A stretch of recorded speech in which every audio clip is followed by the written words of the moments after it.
Hi children, very good morning to all of you. This is D.V. Gopinath.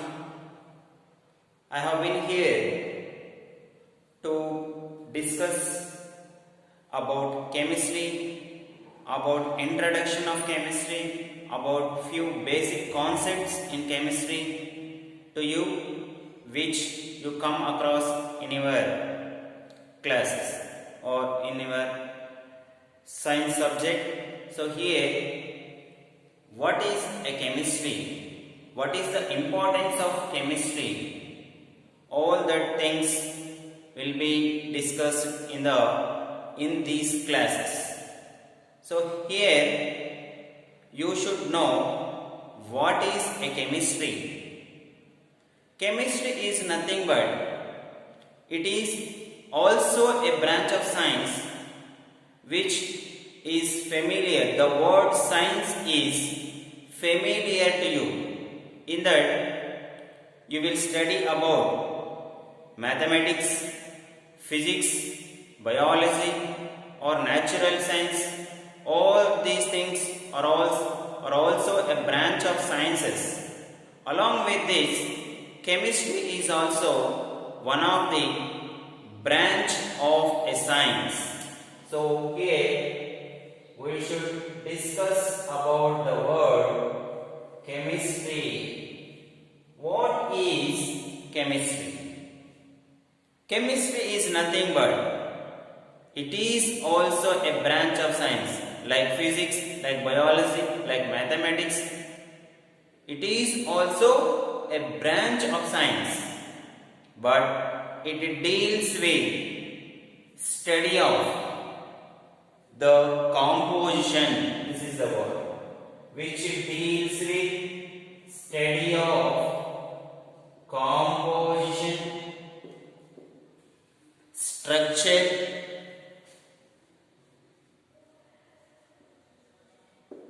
and properties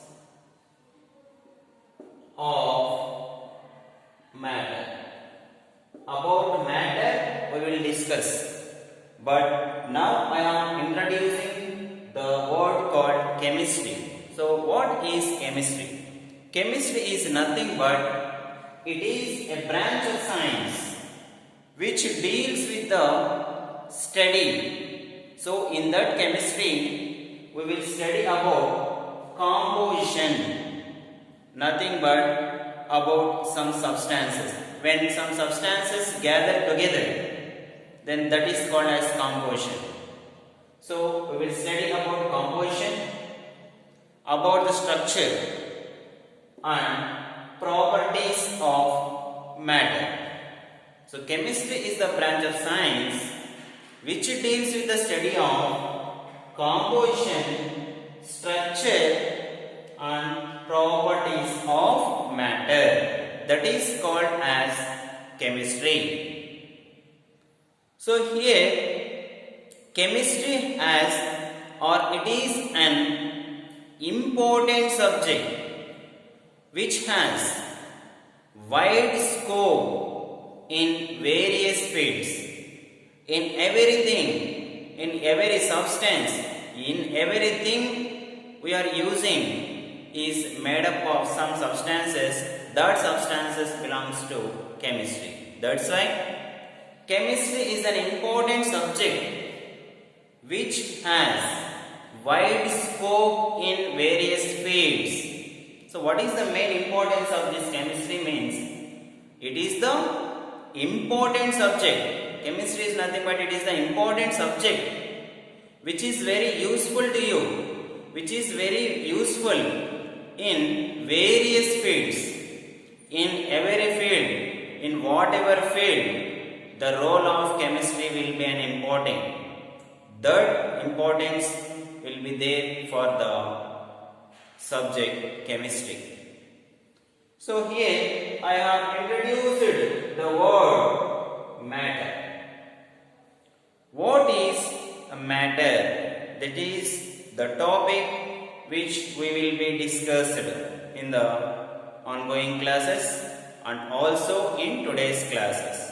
So in today's class we will discuss about the matter in our surroundings. That is the first topic in your syllabus. So in the textbook, the first lesson that belongs to chemistry is matter in our surroundings. So what is the first topic? Is matter in our surroundings. So that is the first topic. Before going to that, we should know what is matter. We can define the matter in different ways. What is a matter? Matter is nothing but it is the smallest substance, or it is the main constituents, or it is the smallest thing, or anything which has some mass and occupies some space. Everything around us, everything in the world, every substance is made up of matter. So how can we define matter? Matter is anything. Anything means whatever it may be, whatever the substance you are using. Here I am using this marker. I am writing on a blackboard. All these things are made up of matter. Everything around us, everything in the world, everything surrounded by you, all that has some mass. It has some mass. If I am using a book that has some mass. You are sitting on a bench that has some mass. You itself has some mass. You have some weight.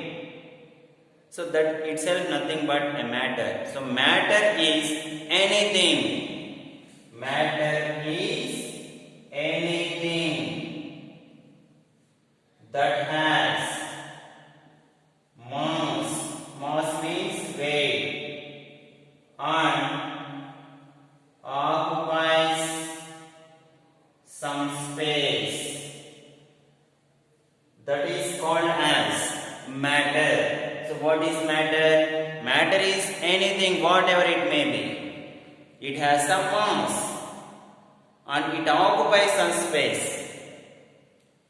For example, air, water, plants, animals, stone. All this is all are matter. These are the examples. So how can we give the examples of matter? You can write examples as air, water, plants, animals, stones, wood, etc. All these are the examples of the matter.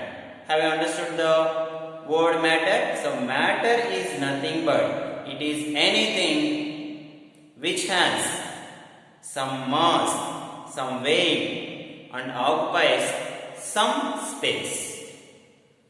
This is the definition and these are the examples. Now we will see some properties. What are the properties of matter? The matter is made up of small particles. That particles cannot be further divided. So smallest, very tiny particles, smallest particles. So matter is made up of. Matter is made up of small particles. This is the first property. And again, the particles of matter occupy some space, which I have told you in the definition. So properties or particles of matter occupies space. And again, particles of matter has some weak forces between them. So the particles of matter, they have some weak forces between them. And again, particles of matter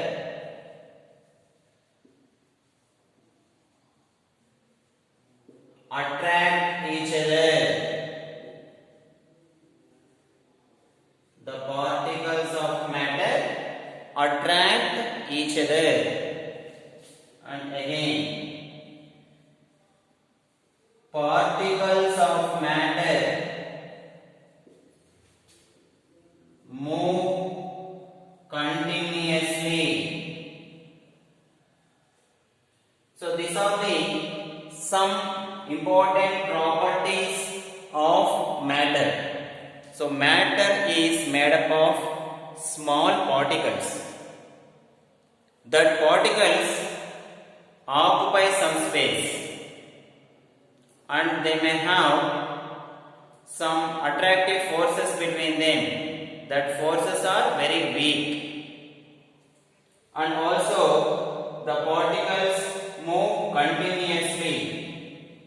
All these are the some of the properties of matter. Now I am telling you that they occupy some space. How can we determine, or how can we know how they occupy some space? How they occupy some space means, if we take a beaker, this is the beaker, I have taken some water here. So this is the water. In that water also some particles may be present. If we add salt or sugar to it, I am adding salt or sugar. If we add salt or sugar, the substance which we are adding, whether it may be salt or whether it may be sugar, the substance which we are adding occupies some space. So it will be come here, it will come here.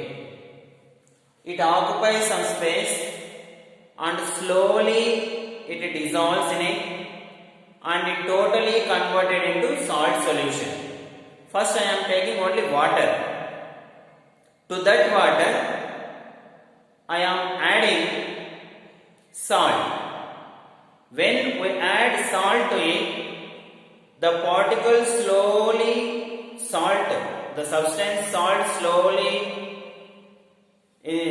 goes through the water and it occupies some space and it becomes totally diluted and slowly it is converted into salt solution. From this we can conclude that the salt is occupying some space in the water. If you in your house, first you will take one beaker or a glass, you take some water, then you add some salt to it. If you observe the substance or the process which goes on in that beaker, you should take the plastic vessel, then only you can visible that. If you take the steel vessel, you cannot observe that. If you add the salt in it, you can see that the salt slowly goes through the water and it occupies some space. After 1 or 1 minute or 2 minutes, the salt totally dissolves in the water and it is converted into salt solution. So from that we can conclude that it is occupying some space and the particles are moving and it has some weight. If we weight the beaker which contains water, it has some weight. And here the important thing you should observe that the quantity of water or the level of water does not changes. So that is the main thing. If you heat that water, then the quantity of that water changes. That will be discussed in next classes. For now, I am telling that. So from this we can conclude that it occupies some space. The particles can move through and they have some weight like that. All these are the some properties. And also I am telling that they are having weak forces. How can we explain that they are having weak forces? For example, you all students have observed which is the water pool or swimming pool in our school. If any divers, not drivers, divers, D-I-V-E-R-S. Divers means the persons who swim in the swimming pool. They can divide the swimming pool into two parts. So now this is the, for example, this is the swimming pool and this is all the water. So this is all the water. Any diver, so the person who swims in the swimming pool, can divide the water into two components. How can we divide them? Because the particles present in the water have weak forces. If they have weak forces, then only we can separate the particles present in the water into two parts. If they have strong forces, we cannot separate them. For example, the water which is flowing very fastly in seas or rivers, we cannot separate them because in that the particles of water are having strong forces. Then we cannot divide that into two parts. So that is the main difference. And also another example for this is hot food. The food which is hot or when they are preparing freshly will have good smell. It can range up to some distance. But the food which is in cool condition will not give any smell or it will give a little smell. So what is the difference between means? The particles in hot condition increases their nature with increase in temperature. When the temperature increases, when the food is heated, the temperature becomes increased. When the temperature increases, the particles of the matter can move with strong forces. Then we can smell very clearly within some distance also, within some extent distance also. So that is also one of the reason as I compared this with that food also. So these are the properties of matter. So in today's class I have explained you about what is chemistry and the definition of matter and properties of matter with some examples. Okay children, thank you very much.